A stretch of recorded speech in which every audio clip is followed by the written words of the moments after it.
Hello and welcome back to Crafted by Corie. If you're new, I'm Corie.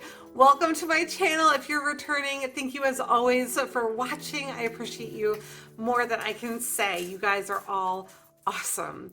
I have some brand new coastal DIYs, so let's go ahead and get right on into the crafting.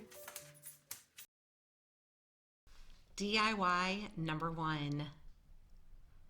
All right, this is a frame from the Dollar Tree, and as you can see, it will hold about 7 pictures. We are going to be taking out that mat. I'll save it for another project for another day. Now, the backing on this is cardboard, and I've used these recently. You might have seen me securing them with some hot glue. I just want to make sure that they're not going to pull out and have my frame go crashing to the floor at any point. Putting down some parchment paper because it will not stick to the parchment paper, and that's enabling me to smooth it out so I won't have any bulk behind the frame, so that it won't be visible, so to speak. So I am popping out the glass. I'm going to set that aside for right now, and I am going to be painting the frame. I've got those little tabs still upright, so it's kind of lifting that frame up off. You can see how that didn't stick. I'm going to reuse my parchment paper, but it's kind of lifting the frame up off of the surface and makes it easier for me to paint it, honestly. This is Ocean chalk paint. I think this one is by Waverly. It's either Waverly or Home Decor. I'm sorry, you probably saw it better than I did while I'm doing this voiceover. But there I go, dropping the whole frame there. But you can see I am painting both sides of it. I just want to make sure that everything is nicely coated. I absolutely love this shade of blue. I think it is gorgeous. But going ahead and getting my glass prepped now. I've got some parchment paper down again, and I've got a microfiber cloth and some alcohol. This is rubbing alcohol. I believe it's 91% isopropyl alcohol. And I'm just going to clean my glass. I want to make sure that it is smudge free and nice and clean. And then I'm going to be pulling out my alcohol inks. So just getting those out of my drawer, and I'm going to pull out a bunch of different shades of blue and a couple of greens, as well as a shade that was as close as I could get in my pack of paints to like a sand color. So it was, I think this one was called Mango. It was more of an orangey, like a light orange, but it was the closest I could get. This is all meant for inspiration. It is clearly going to be abstract, but I am just applying some of the alcohol ink to that bottom area and letting it do its thing, letting it work its magic. Now, I did go back and grab some, I think this one's called Coffee. And it's just a brown. I just wanted to add a little bit more dimension to the sand color, if you will. Then I will come in with my blues, and I'm just going to go ahead and layer them, or not really even layering them, but kind of using a stripe kind of, I don't know. You can see what I'm doing. I'm just applying it kind of in squigglies. This is hopefully going to kind of give the sense that we're looking at some water. You can see I've added a green there. I wasn't too sure about the green, and then went ahead and continued on with other blues. I had a turquoise, essentially any of the blues that looked remotely like water to me is what I opted to work with here. But you can choose whatever colors you want, right? This is meant to be inspirational, and you can see how I'm kind of dropping it in the middle there. And now I'm going to take a dry brush because I wasn't liking the circular pattern it's creating, and I'm really just schmussing. What on earth word was that? Smooshing it, smudging it, I don't know. Kind of drawing my dry brush very lightly through the alcohol ink and trying to get it to blend a little bit more. It's looking a bit like a hot mess right now, but trust me, I actually love the way that it turned out in the end, so I hope you'll bear with me. Going to continue on with my different colors, And it's funny because as I look at this now, I almost wish that I had, after I got done with this top part, left that middle part there alone, because it almost looks to me like a mountain and some land and then the ocean in front, or a lake maybe in front, and then sky up above. But then I continued to work with it and I lost pretty quickly that illusion. I wasn't seeing that full picture when I was working on it. I was more of the sense that I wanted it all to be water in my head. So just something to keep in mind as you go, that other images might appear, and be open-minded as you step back and take a look at your pictures. This is white alcohol ink that I pulled out because here I'm thinking about perhaps adding in the foam, and this is where I started adding, well, I continued to add the white across, but I still think it turned out really nice. And I would love to hear what your thoughts are on this and see if it's something you think you might attempt sometime. All right, so I set that aside to dry, and while it's drying, I am just taking, this is plain white paper. I've just got these large sheets that my husband had given me. I'm not sure where he got them from, but I cut down a couple of layers to use as the backing inside my frame. So putting my frame back together, it's all dry now. I've got to drop my glass in there. There we go. The alcohol ink is going to be on the inside so that it's protected. And then I will set my white paper in there along with the frame backing, and I'll be able to get that all sealed up. And that is it. But I love this. Let me know what you think.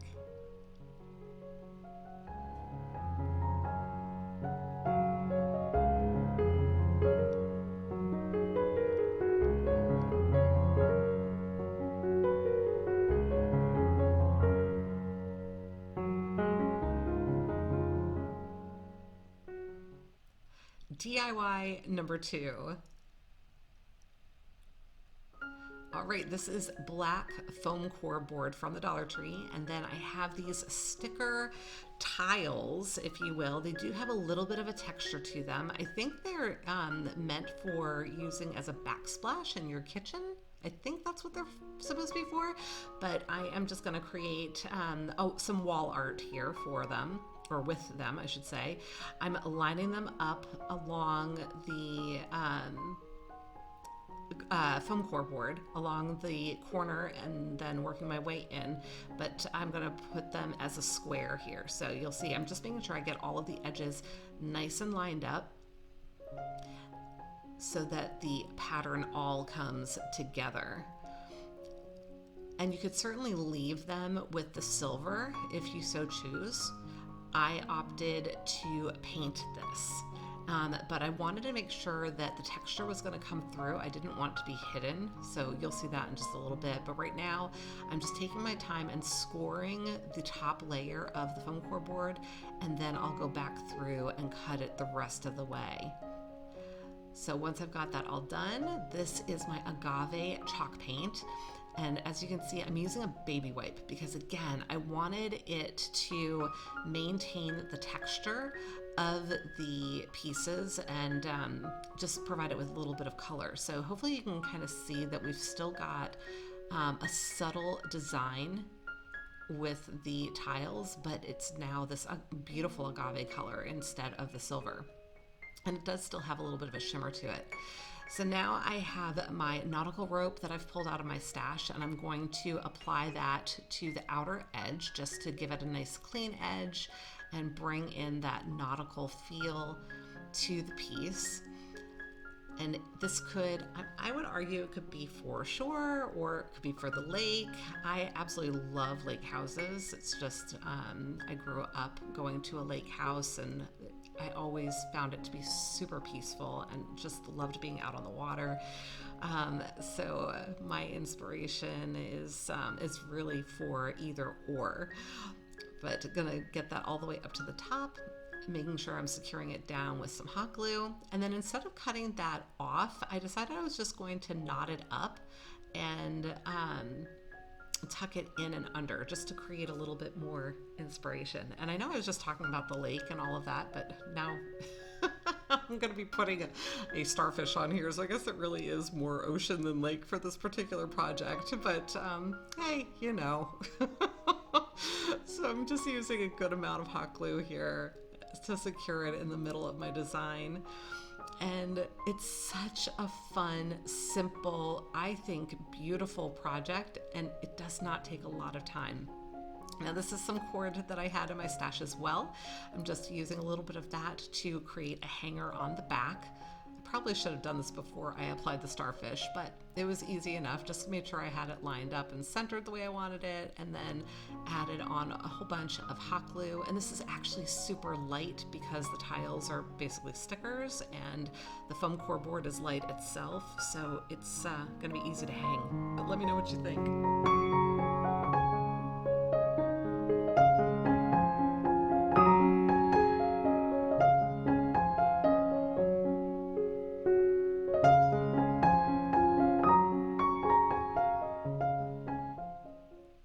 DIY number 3. All right, I am starting with Canva for this one. I went in and I was looking for something that was going to be an 8.5 by 11 size. I think I selected flyer. It might have been poster. I honestly don't recall, but I think, yeah, you can always resize these to whatever is going to work for you. So once I had that selected as my base, I went in and searched on lake. I wanted some sort of a lake image, and I ended up using the one at the top right there. So I'm gonna select that lake image, and now I've got the words, and I really liked the fonts that were used here, but I wanted to create my own little saying on this. This project is definitely lake inspired. So I am typing it out to be Lake Livin'. And once I have that on, and I went ahead and I played with it a lot more, right? So I'm going to move that up. I'm going to copy this. I'm going to paste that on there and then put the other part of my saying on here. So I've got Lake Livin' and just chillin' is what I ended up writing. You can use your imagination, write whatever you would like, whatever makes you happy. If you've seen a saying out there somewhere that just speaks to you, why not recreate it or create it in a way that makes it your own, right? So I'll continue to mess with this as far as changing up the fonts. I decided instead of capital L and a capital C that I made them lowercase. So I just continued to change the font sizes and making sure that I had it the way I wanted it. Just getting everything nice and adjusted. So then once I had it all set the way that I wanted it, I downloaded this. Well, first of all, I had to change the background. So I changed it to just a plain gray background. I probably didn't have to do that, but I'm gonna download it as an image because I want to mirror this. So once I had it downloaded, I was able to upload it back to Canva, and you could see there was it had like a black background. So now I've dropped it back onto my lake background, and now I'm going to actually flip my image. So I'm going down into the tools, I'm going to flip it horizontal, and now it is mirrored. I can adjust the size on it to be the way that I want it. And once I have this all lined up, I can go ahead and print it. Now, I certainly could have left it normal and printed it like that, but you're going to see in a minute why I chose to mirror it. So now I have a whole bunch of paint sticks. These are from either Lowe's or Home Depot. I'm not sure where I picked them up, but I think they were $1 or $1.25 for, I think it's 10 of them. It's either 10 or 12. But I'm alternating the handles here, and you'll see why in a little while. I've got them all lined up so that the ruler markings that they have on them are all on the back side because I want those to be hidden. And I think I've got maybe 10 of them. And then I've got 2 additional ones that I'm going to be using for helping it all be pulled together. And now you can see I'm just checking that my image is going to fit on here the way that I had envisioned before I start gluing it all together. I was having a little trouble getting my wood glue out, so I had to take off the lid, and I'll just use a popsicle stick. You know, we all make it work. So giving a good amount of the wood glue, I'm gonna go ahead and apply that down. Do it on the other side as well. And once I have that all nicely adhered, I'm going to run a bead of hot glue along the inside seam, so to speak, so that I could just continue to work on the project without it sliding apart on me. Okay, because I want to make sure that my little slats don't come apart. Now I have my Mod Podge. I happen to use the matte Mod Podge, but you can use whatever you would like. I'm going to give this a really good coat. Now my image is only going to land within those little slots, but I want the whole surface to have the same texture and sheen to it, which is why I painted the whole thing with the Mod Podge. Now you can see I'm just tearing my sheet edges so that I just wanted it to be a little bit more rustic looking. I'm applying it face down. This is why I mirrored it. And now I'm going to rub it all in, and I'm going to make sure that it is nice and secure. I'm using my little squeegee there even. I want to make sure that it is completely adhered, and then I need to set it aside and let it dry completely. Once it's all dry, I'm going to grab my little water squeeze bottle, and I'm going to start applying some water, letting it soak into the paper, and I'm going to rub the paper away.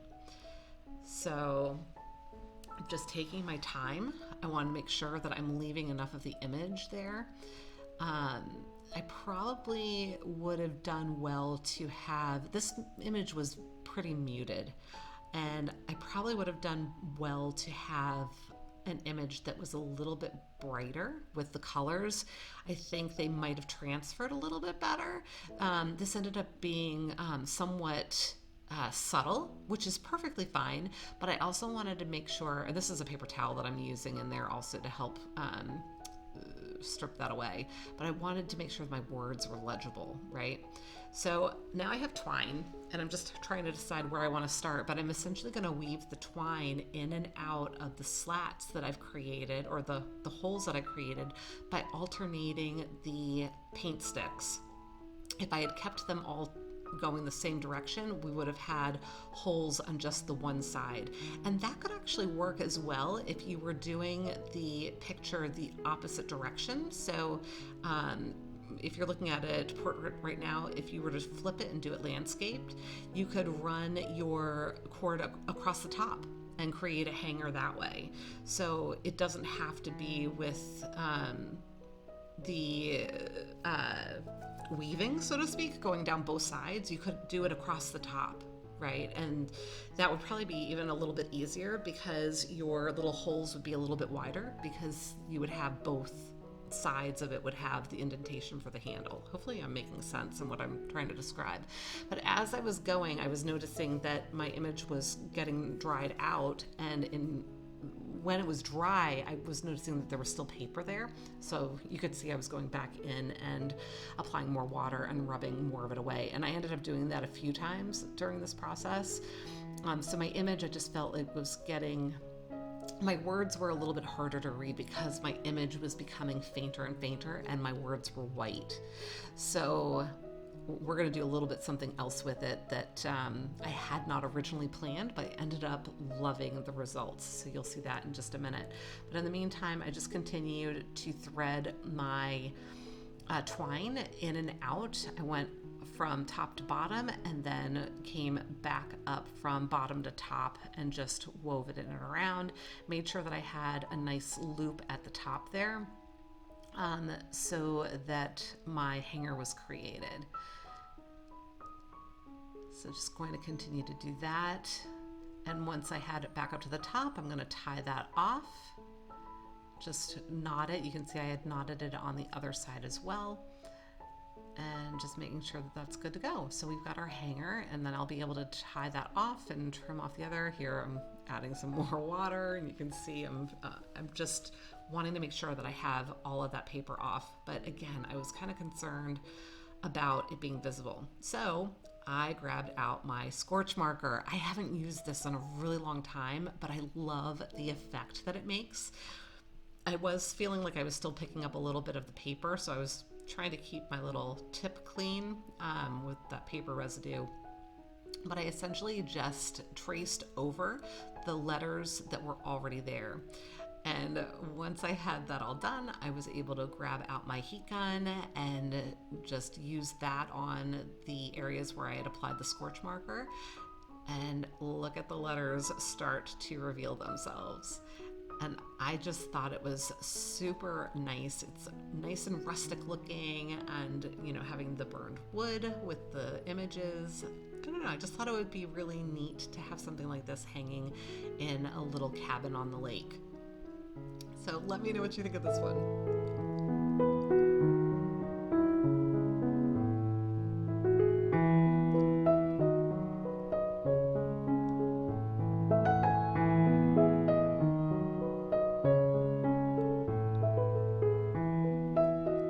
And now it's time for a shout out timeout. Nice, Julie. She did something with the rub-on transfers that I did recently, and I absolutely love them. Great job. And cute Kathy, these are so sweet. Thank you so much for sharing.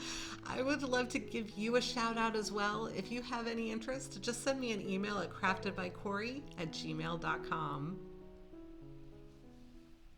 DIY number 4.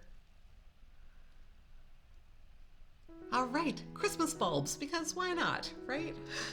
So there is a reason why I am using these little Christmas ornaments. I'm going to pop off the tops. I'm grabbing out several of them. Now, when I was growing up, and here are my alcohol inks again, I'm grabbing out blues and greens.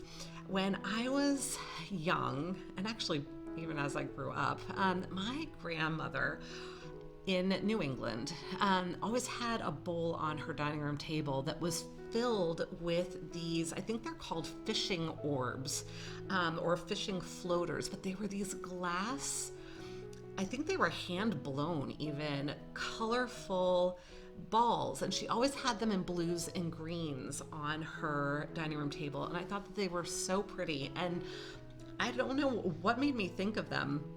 But I thought, you know what? I could probably make something similar with my little Christmas tree ornaments.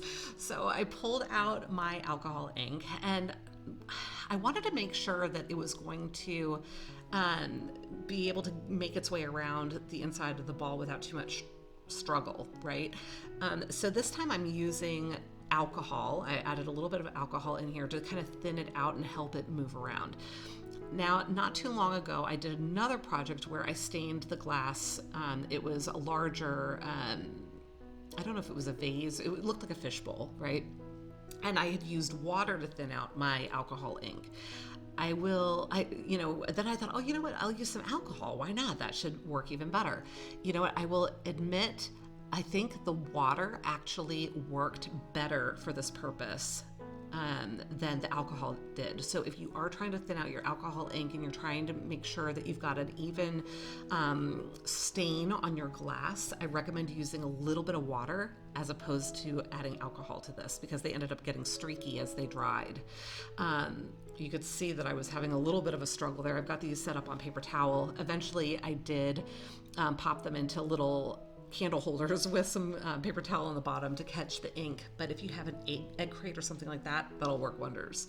But let me know what you think of these.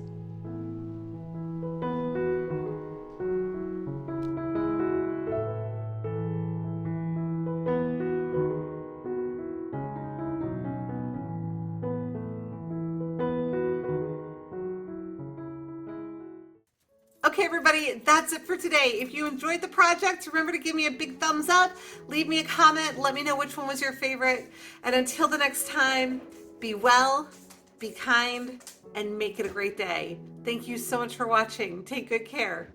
Bye.